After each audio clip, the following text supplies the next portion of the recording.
ഈ ലോകത്തിൽ 195 സ്വതന്ത്ര രാജ്യങ്ങളും പിന്നെ കുറെ സ്വതന്ത്ര രാജ്യങ്ങളുമുണ്ട്. ദൈവം എന്ന് പറഞ്ഞുകൊണ്ട് എന്തെങ്കിലുമൊക്കെ വിവരക്കേടുകളിൽ വിശ്വസിക്കുന്നവരാണ് ഭൂരിപക്ഷം ആളുകൾ.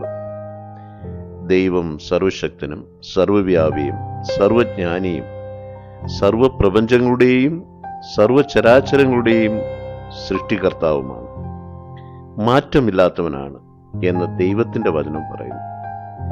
ചിലരൊക്കെ ഇത് അംഗീകരിക്കുന്നുണ്ടെങ്കിലും ദൈവത്തിൻ്റെ പേരിൽ എന്നും അടിയോടടിയും കടിപിടിയുമാണ്.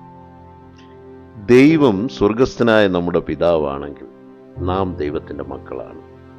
നാം ഇതിന് ദൈവത്തിൻ്റെ പേരിൽ തർക്കിക്കുകയും വാദിക്കുകയും ചെയ്യണം.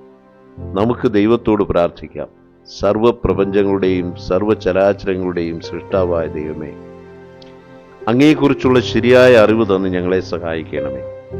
മനുഷ്യരായ ഞങ്ങൾ ഈ ഭൂമിയിൽ ഏകോദര സഹോദരങ്ങളായി ജീവിക്കാൻ കൃപ തരണമേ.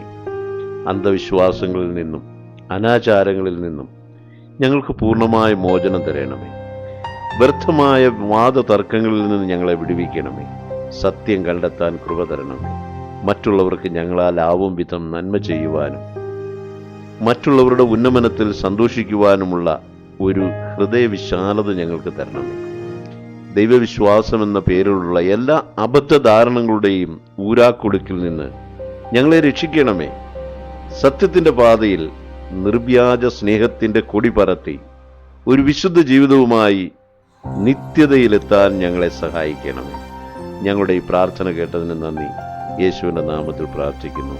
ആമേൻ.